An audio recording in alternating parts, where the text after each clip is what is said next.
بسم اللہ الرحمن الرحیم۔ اسٹوڈنٹس، آج 13 ستمبر 2019 ہے اور آج یہ ہماری سیریز کا لیکچر نمبر 133 ہے جو آپ ملاحظہ کریں گے۔ آج کے اس لیکچر میں آپ کو انشاءاللہ تعالی ایکڈیمک ٹیسٹ کی فل تیاری کروائیں گے انشاءاللہ تعالی، اور یہ لیکچر 145 پی ایم میں لانگ کورس کے انیشل کے اسٹوڈنٹس کے لیے بہت زیادہ مددگار ثابت ہوگا انشاءاللہ۔ اسٹوڈنٹ، جیسا کہ پہلے بھی میں نے ویڈیوز میں بتایا تھا کہ ایکڈیمک ٹیسٹ جو Pakistan army navy air force کے لیے آپ لوگ دیں گے، اسپیشلی پی ایم میں لانگ کورس، اس کی تیاری آپ نے کیسے کرنی ہے۔ انگلش کی آپ نے پریپریشن کرنی ہے، 10 مارکس انگلش کے آتے ہیں، 10 کویشچن، ہر کویشچن کا 1 مارک ہوتا ہے۔ اس طرح آپ نے اسلامیات کی پریپریشن کرنی ہے، 10 مارکس اس کے ہوتے ہیں۔ پھر جی کے یعنی کہ جنرل نالج، اس کی تیاری کرنی ہے، 10 مارکس اس کے ہیں۔ اور P S stands for Pakistan studies, 10 number اس کے ہیں، اور اس کے علاوہ 10 مارکس آپ کے ہوں گے اور 10 مارکس میتھس کے ہوں گے۔ تو یہ ٹوٹل مارکس ہوں گے 50، اور ان 50 میں سے 21 کویشچنس کے آنسر آپ نے درست دینے ہیں۔ اس طرح ٹوٹل 45% اگر آپ کے آنسر درست ہوں گے تو آپ P M A long course 145 academic portion جو آن لائن ٹیسٹ ہوتا ہے اس میں آپ کلیئر ہو جائیں گے۔ اسٹوڈنٹس، چونکہ 132 لیکچر آپ نے دیکھ چکے ہیں پہلے، اور جس نے یہ لیکچر نہیں سنے، جو ویڈیوز نہیں دیکھی کسی اسٹوڈنٹ نے، تو یہ تمام ویڈیوز پہلے دیکھ لیں، 132 لیکچر۔ اس کے بعد ابھی جو لیکچر میں 133 ہے، اس لیکچر اور آن ورڈ، یعنی اس سے آگے جو لیکچر ہوں گے انشاءاللہ تعالیٰ ہم آپ کو تیاری کروائیں گے، اور 145 لانگ کورس کو مد نظر رکھتے ہوئے، اور جو کویشچنز آ سکتے ہیں 145 لانگ کورس میں، اس حوالے سے ہماری کوشش ہوگی کہ آپ کو تیاری کروائیں تاکہ آپ ہمارے لیکچر سن کے، ہماری ویڈیو سن کے 145 P M A long course initial test academic portion لازمی کلیئر کر جائیں۔ اور انشاءاللہ اسٹوڈنٹس پہلے بھی ہمارے کلیئر کرتے رہے ہیں، اور ابھی بھی امید واسق ہے، اور یہ بلکہ یقین واسق ہے کہ آپ لوگ ضرور یہ ٹیسٹ کلیئر کریں گے۔ کوئی اسٹوڈنٹس فل لیکچر سنتے نہیں ہیں، جب ان سے ٹیسٹ لیتے ہیں، اسپیشلی جو میری کلاس میں پڑھتے ہیں، تو ٹیسٹ میں اچھے مارکس نہیں لے سکتے۔ تو ان اسٹوڈنٹس کے لیے مشورہ یہ ہے کہ فل لیکچر سنا کریں، یہ ویڈیو فل سنا کریں، اور بہتر یہ ہے کہ آپ 2 دفعہ سنیں تاکہ آپ کو یہ چیزیں یاد نشین ہو جائیں۔ اسی طریقے سے 2 دفعہ لیکچر سنیں گے تو آپ کو یہ کبھی بھی بھولے گا نہیں انشاءاللہ تعالیٰ۔ کوئی اسٹوڈنٹس مجھے کال کرتے ہیں، پوچھتے ہیں سر ہم تیاری کیسے کریں، تو ان کے لیے مشورہ یہ کہ ایک ٹائم ٹیبل بنا لیں، اور ٹائم ٹیبل میں آپ کو اپنے لیے بھی سہولت ہوگی اور آپ کی پریپریشن بھی بہتر ہو جائے گی انشاءاللہ تعالیٰ۔ تو اس ٹائم ٹیبل میں آپ مخصوص ٹائم رکھیں ویڈیو سننے کے لیے۔ بہتر ہے کہ آپ رات 10 سے لے کے 12 تک یہ لیکچر سنیں 2 گھنٹے، اور اگر آپ فری ہیں، یونیورسٹی اور کالج نہیں جاتے، تو صبح بھی آپ یہ لیکچر سن سکتے ہیں۔ اور وہ اسٹوڈنٹس جو ابھی بالکل پریپیئر نہیں ہیں، جنہوں نے تیاری نہیں کی، تو ان کو چاہیے کہ ڈیلی 5 گھنٹے یہ لیکچر سنیں، انشاءاللہ تعالیٰ ان کی پریپریشن ہو جائے گی۔ باقی اسٹوڈنٹس، اگر کہیں میں غلطی کرتا ہوں، کوشش میری ہوتی ہے غلطی کم سے کم ہو، نہ ہو، غلطی ہو ہی نہیں، انسان ہے، غلطی ہو جاتی ہے انسان سے۔ اگر میری کہیں غلطی ہو جاتی ہے کویشچن میں بولتی ہوئی یا آنسر بتاتے ہوئی، تو آپ ضرور اصلاح کیا کریں، اور کومنٹس میں آپ کریکٹ آنسر لکھا کریں کہ سر اس کا کریکٹ آنسر ہے۔ جس طرح لاسٹ ویڈیو 132 لیکچر میں نے کہا آدم علیہ السلام کا لقب کیا ہے، تو آدم علیہ السلام کا لقب سیف اللہ نہیں تھا بلکہ صفی اللہ ہے۔ تو صفی اللہ لگا تھا، غلطی سے میرے منہ سے سیف اللہ نکل گیا تھا، تو جو اس کی اصلاح کر لیں، سیف اللہ لقب ہے حضرت خالد بن ولید رضی اللہ تعالیٰ عنہ کا، اور سیف اللہ لقب ہے حضرت خالد بن ولید رضی اللہ تعالیٰ عنہ کا، اور صفی اللہ لقب ہے حضرت آدم علیہ السلام کا۔ آئی رپیٹ، دوبارہ یہ سن لیں، آدم علیہ السلام کا لقب ہے صفی اللہ، اور حضرت خالد بن ولید رضی اللہ تعالیٰ عنہ کا لقب ہے سیف اللہ، اللہ کی تلوار، حضرت خالد بن ولید رضی اللہ تعالیٰ عنہ۔ امید ہے یہ بات آپ سمجھ گئے ہوں گے۔ جب یہ اکنامک پورشن کی طرف چلتے ہیں، کویشچن آنسر کی طرف چلتے ہیں، آپ کو چاہیے کہ ساتھ ساتھ یہ لکھیں، لکھ کے یاد کریں تو انشاءاللہ یاد ہوگا۔ اگر آپ لکھتے نہیں ہیں تو ویڈیو کو پھر آپ نے 2 دفعہ سننا ہے۔ جی فرسٹ کویشچن ہے میرا، who was the first president of all India Muslim league? تو کویشچن میں یہاں پہ نہیں لکھوں گا بورڈ پہ، بلکہ صرف آنسر لکھوں گا۔ کویشچن آپ خود لکھ لیں، who was the first president of all India Muslim league? All India Muslim league کے پہلے صدر کون تھے؟ تو اس کا آنسر ہے سر سلطان محمد شاہ۔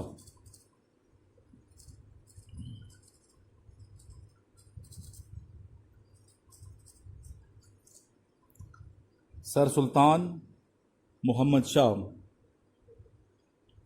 یہ اس کا آنسر ہے۔ نیکسٹ کویشچن ہے، what is the major source of Pakistan electricity generation? What is the major source of Pakistan electricity generation? جی کویشچن آپ سمجھ گئے۔ پاکستان الیکٹریسٹی جو بجلی ہے، جو پاور ہے، اس کا مین سورس کیا ہے؟ اس کا آنسر ہے ہائیڈرل پاور۔ ہائیڈرل پاور۔ پاکستان میں بجلی زیادہ تر پانی سے بنتی ہے، ڈیم ہے اور پانی سے یہ بجلی بنائی جاتی ہے، ہائیڈرل پاور۔ نیکسٹ کویشچن ہے، بٹوین ہوم واز غزوہ خندق فاؤٹ؟ غزوہ خندق کن کن کے درمیان ہوئی تھی؟ غزوہ خندق جو تھا کن کن کے درمیان ہوا تھا؟ تو آنسر ہے مسلمز اینڈ کفار مکہ، اینڈ کفار مکہ، مسلمز اینڈ کفار مکہ۔ نیکسٹ کویشچن ہے بیٹا، what is the movement of تحریک of Sir Syed Ahmad Khan? What is the movement of تحریک of Sir Syed Ahmad Khan? Sir Syed Ahmad Khan کی جو تحریک تھی اس کا نام کیا ہے؟ اس کا آنسر ہے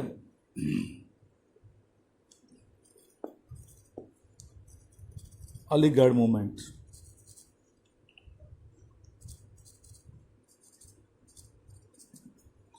علی گڑھ موومنٹ، یعنی کہ اردو میں کہیں گے تحریک علی گڑھ۔ تحریک علی گڑھ سے پہلے کچھ تھوڑا سا آپ کو پتہ بھی ہونا چاہیے، آپ سے کویشچن پوچھ سکتے ہیں کہ سر سید خان کی تحریک علی گڑھ کیا ہے، تو اس کے بارے میں آپ کو پتہ ہونا چاہیے۔ تو بیٹا پہلے تو میں آپ کو بتاؤں گا کہ سر سید خان 1817 میں پیدا ہوئی ہیں اور 1857 میں یہ تحریک علی گڑھ شروع ہوتی ہے۔ 1857 کے بعد 1857 تک کسی کو یہ معلوم نہیں تھا کہ یہ شخص جو ہے سر سید خان اتنا بڑا انقلاب برپا کرے گا، اتنی عظیم تحریک شروع کرے گا۔ 1857 تک سر سید خان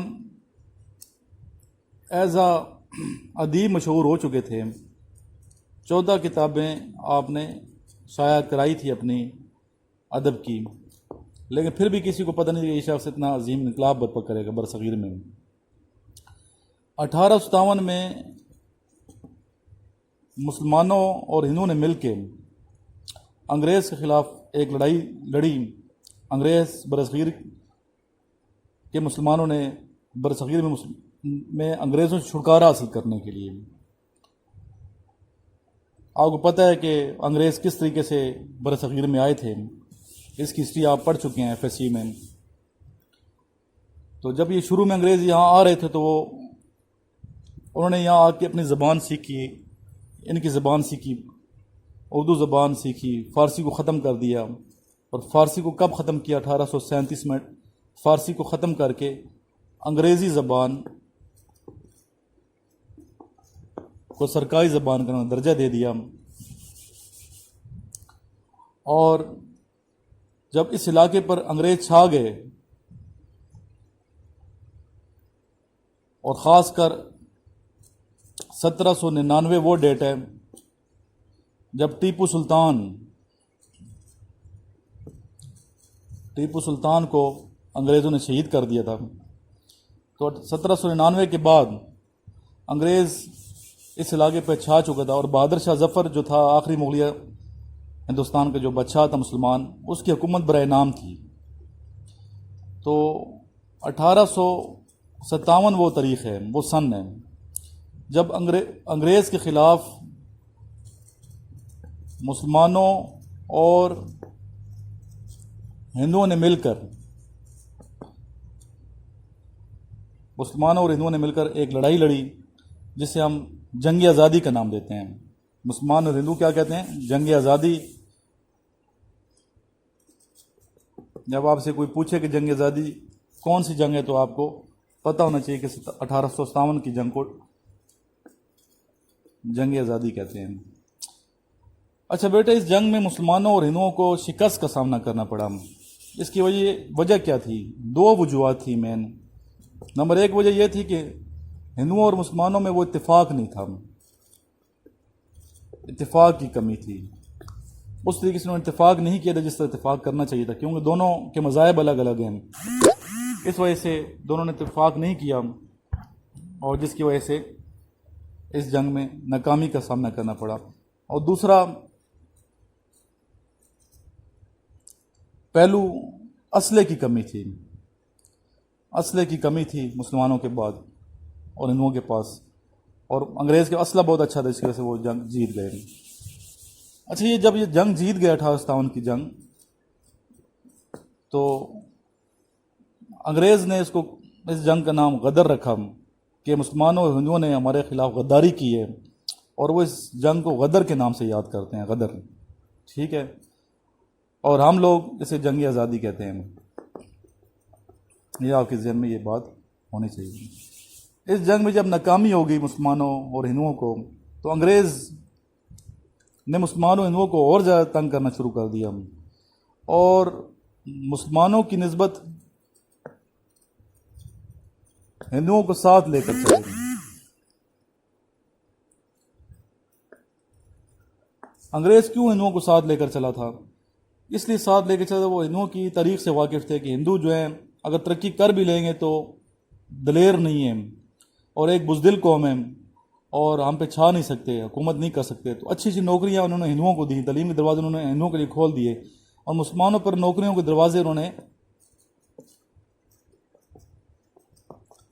بند کر دیے، اور تعلیم کے دروازے بند کر دیے، جس کی وجہ سے مسلمان تعلیمی حوالے سے اور معاشی حوالے سے ہندوؤں سے بہت پیچھے رہ گئے تھے۔ مسلمان ذہنی خلفشار کے شکار تھا، پریشانی کے شکار تھا۔ ایسے میں پھر ایک شخصیت نمودار ہوتی ہے تاریخ کے اوراق پہ، اور اس کا نام ہے سر سید احمد خان۔ اور سر سید احمد خان نے ایک تحریک چلائی جسے ہم علی گڑھ تحریک کہتے ہیں۔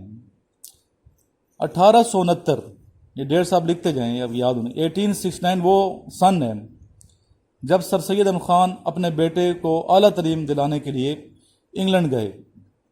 انگلستان گئے، اور 1869 سے لے کے 70 تک سر سید احمد خان لندن میں رہے، ٹھیک ہے، یہ آپ کو یاد، ایک سال۔ تو ایک سال میں سر سید احمد خان وہاں کے معاشرے کو جج کرتے رہے، انگریز کی ترقی کو جج کرتے رہے کہ انگریز نے اتنی زیادہ ترقی کیسے حاصل کر لی ہے۔ تو آخر کار اس نتیجے پہ پہنچے کہ انگریزوں کی جو ترقی ہے اس کے پیچھے دو راز ہیں۔ ایک تعلیم کا اچھا نظام، اچھے تعلیمی ادارے، اچھے اساتذہ کرام، اور دوسرا تہذیب اور تربیت۔ تعلیم کے اچھے نظام کے لیے تعلیمی ادارے آ جاتے ہیں، ان کے سکولز، کالجز یونیورسٹیز وغیرہ. اور تہذیب کے لیے اس نے دیکھا انگریز نے کہ انگریز 2 رسالوں کا مطالعہ کرتے ہیں، اسپیشلی ناشتے کی ٹیبل پہ جب وہ ناشتہ کر رہے ہوتے ہیں، اور ان رسالوں میں، ان چھوٹے چھوٹے میگزین میں جو لکھنے والے لکھاری ہیں وہ ان انگریزوں کی تربیت کر رہے ہیں اخلاقی حوالے سے. اور ان رسالوں کا کیا نام ہے یہ بھی آپ کو پتہ ہونا چاہیے. ایک کا نام ہے اسپیکٹیٹر،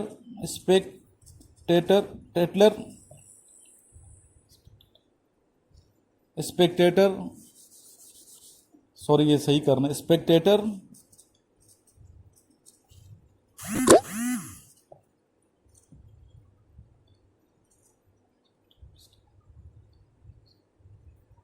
اور دوسرا تھا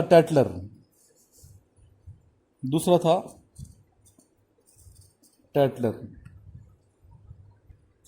جی ایک کا نام ہے اسپیکٹیٹر، SPECTATOR، دوسرا ہے ٹیٹلر. ایڈیسن اسٹیل اس کے لکھنے والے تھے. تو ان رسالوں میں وہ ان کی انگریزوں کی تربیت کرتے تھے، تہذیب سکھاتے تھے انہیں، یعنی کہ ایسے آرٹیکلز لکھتے تھے، ایسے مضامین لکھتے تھے جس میں ان کی اخلاقی نشوونما کی جائی تھی کہ کھانے کے آداب کیا ہیں، چلنے کے آداب، بڑوں سے بات کرنے کے آداب، اس طرح کے. تو اس نظام سے، جو تہذیب کا یہ نظام ہے اور تعلیم کا یہ جو نظام ہے، اس سے سر سید خان بہت زیادہ متاثر ہوا. اور آپ نے سوچا کہ جب میں واپس جاؤں گا اپنے ملک تو میں بھی دونوں حوالوں سے کام کروں گا، تعلیم کے حوالے سے بھی مسلمانوں کے لیے کام کروں گا اور تربیت کے لیے بھی مسلمانوں کی فلاح کے لیے کام کروں گا.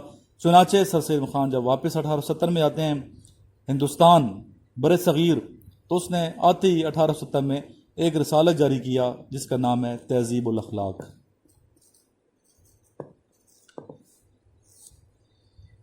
جیسے کہ نام سے ظاہر ہے، تہذیب اور اخلاق، یعنی کہ تہذیب اور اخلاق سکھانے کے لیے. تو اس رسالے میں سر سید خان آرٹیکلز لکھتے تھے. آپ کے دوست، آپ کے رفقا جو تھے، جس میں ڈپٹی نذیر احمد ہو گئے، شبلی نعمانی ہو گئے، ٹھیک ہے، اس طرح کے بڑے بڑے ادیب آرٹیکل لکھتے تھے اور برصغیر کے مسلمانوں کو آداب سکھاتے تھے. اس کے علاوہ 1875 وہ تاریخ ہے جب سر سید خان نے علی گڑھ میں ایک اسکول کی بنیاد رکھی جو علی گڑھ اسکول کے نام سے مشہور ہوا. بعد میں یہ کالج بنا 1876 میں، اور بعض کتابوں میں 1877 کی تاریخ بھی آتی ہے. 1876 یا 1877 میں یہ اسکول جو ہے، یہ کالج بنتا ہے، اور پھر بعد میں مسلم یونیورسٹی علی گڑھ کے نام سے مشہور ہے، جس میں مسلمانوں کو تعلیم دی جاتی ہے. تو اس طرح سر سید خان کی یہ تحریک تھی. اس تحریک کو تحریک علی گڑھ کہتے ہیں، جو خالصتاً مسلمانوں کی فلاح، ترقی، بہبود کی تحریک تھی، اور مسلمانوں کو ہر حوالے سے سر سید خان نے ترقی دینے کی کوشش کی کہ مسلمان مذہبی حوالے سے، معاشی حوالے سے، اخلاقی حوالے سے، مالی حوالے سے اور معاشرتی حوالے سے، ہر حوالے سے کامیاب ہو جائیں. اور آپ کو یہ بھی بتاتے چلوں کہ جب مسٹر یوم نے کانگریس کی بنیاد رکھی، آل انڈیا کانگریس کی بات کر رہا ہوں، تو سر سید احمد خان پہلے شخص تھے جنہوں نے بانپ لیا تھا، جنہوں نے سمجھ لیا تھا، جنہوں نے جج کر لیا تھا کہ آل انڈین کانگریس خالصتاً ہندوؤں کی جماعت ہے اور مسلمان کو اس جماعت میں نہیں ہونا چاہیے، مسلمانوں کو یہ جماعت چھوڑنی چاہیے. تو یہ آپ کو یقیناً تھوڑا سا میں نے انٹروڈکشن کروا دیا ہے علی گڑھ تحریک کا اور سر سید احمد خان کا. یقیناً یہ آپ کو فائدہ دے گا. اور جس طرح پہلے بتایا 1817 وہ سن ہے جب سر سید احمد خان پیدا ہوتے ہیں، اور 1898 وہ سن ہے جب آپ کی وفات ہوتی ہے. تو اس زندگی میں آپ نے مسلمانوں کے لیے بہت زیادہ کام کیا. نیکسٹ کویشچن ہے بیٹا، بٹوین ہوم